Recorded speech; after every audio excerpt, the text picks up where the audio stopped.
JBN, we keep you informed. 11 Jamaicans were murdered between Christmas Eve and December 27. Despite the holiday period, the bloodletting across the island has continued, with 11 people being murdered between Christmas Eve and Friday, December 27. Police reports suggest that 2 people were murdered on Christmas Day. The first occurred in the early morning in Point Hill District, St. Catherine. Police reports are that about 2:45 a.m. residents heard gunshots and alerted the police. When they got there, police say they found the body of 32-year-old Andrew Samuels inside his house. He had been shot in the head. Meanwhile, in Manchester, a man was stabbed to death in Sawmill District. He is 22-year-old Siobhan Broomfield from the parish. Police reports are that about 3:20 a.m. Broomfield was among a group of men when an altercation ensued. One of the men pulled a knife and stabbed Broomfield multiple times. The assailant then fled the scene. Broomfield was pronounced dead at hospital. Police are investigating both incidents.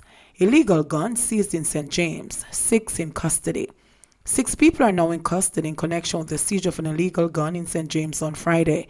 One of the detainees was previously listed as a person of interest by the police, according to a statement from the Jamaica Defense Force JDF. The 9mm pistol, loaded with 11 rounds of ammunition, was reportedly seized by members of a joint police-military team during a search of a premises in the community of Salt Spring. The weapon and the detainees were turned over to the Freeport Police, JDF statement said. Fatal accident on 6 Miles Bridge. Investigators assigned to the St. Andrews South Police Division are probing the circumstances surrounding the fatal accident that claimed the life of a man on the 6 Miles Bridge, Duane Park, in the parish on Friday, December 27. The victim is of dark complexion, medium build, was clad in black shorts and grey shirt and is about 172 centimeters or 5 feet 8 inches long. Reports from the Duane Park Police are that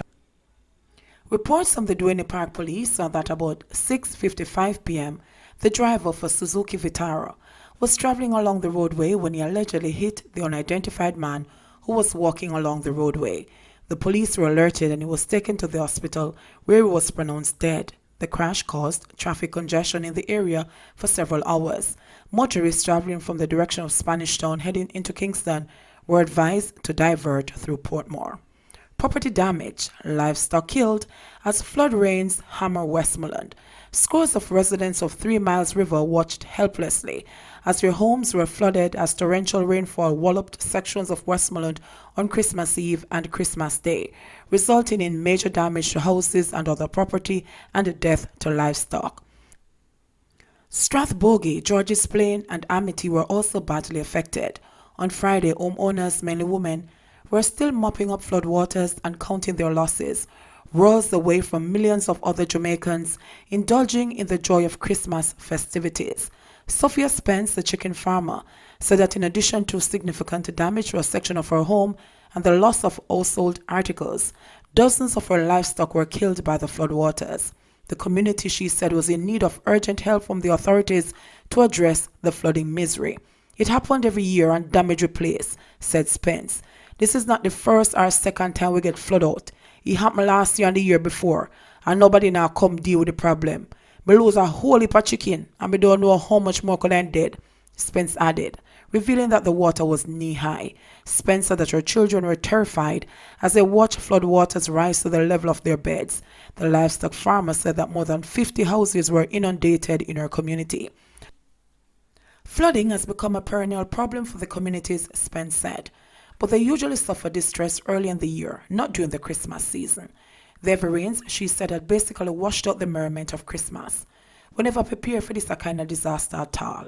You're going to run into millions of dollars because people lose motor vehicle, livestock, crops, houses and household items, said Spence, while noting that the counsel for the Frome Division, Rudolph Hutter, had visited them. The residents said they have not received any assistance. Many people have suffered because of the flood, and them not get no help from nobody around here. If the authorities did not clean the river, the water wouldn't overflow the bank, them, said Neil Taylor, another resident who was affected by the flooding. Otto acknowledged that the flooding has been a long-standing problem, which he and others have sought to address, but without much success. He said that the responsibility lay not with the Westmoreland Municipal Corporation, but with the National Works Agency. Just 2 days before the disaster, I was in Kingston having a meeting with the Deputy CEO of the National Works Agency, and that matter came up. It also came up today, Friday, at a special meeting with the Minister of Local Government at the Ministry of Local Government in Kingston. I Love Soca charged up for phone thieves. Police detained 4 suspected cell phone snatchers approximately 2:45 a.m. on Friday as they attempted to leave a jam-packed I Love Soca event in Kingston. The cops apprehended the men at Sabina Park's North Stand Gateway, where they recovered the mobiles from a cooler. The stolen devices, which had been turned off, included the latest Apple iPhone as well as other brands of smartphones worth between $150,000 to $200,000.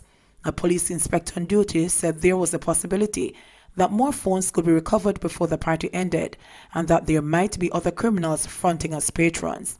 Audrey McFarlane, a patron who was anxious to speak to the police, said that she was hoping to find her friend's phone among the 4 discovered in the suspect's cooler. I have not been able to identify the phone as yet, and to be honest, I am standing here also waiting on my friend to come and describe the phone to the police, McFarlane said. Obika Gordon, a patron, took to Twitter to share that a woman he knew had her phone picked from her pocket, but raised an alarm in time for the group of friends to confront the alleged thief. It was a middle-aged man, about in his 50s with cornrows. It's always what you least expect. Anyways, they eventually got back the phone, but that's a long story, he tweeted from his account at Gunnerbeaks. The lawmen advised patrons whose phones had been stolen to go to the Kingston Central Police Station with the hope of retrieving them. 7-hour daily commute for Clarendon man pays off.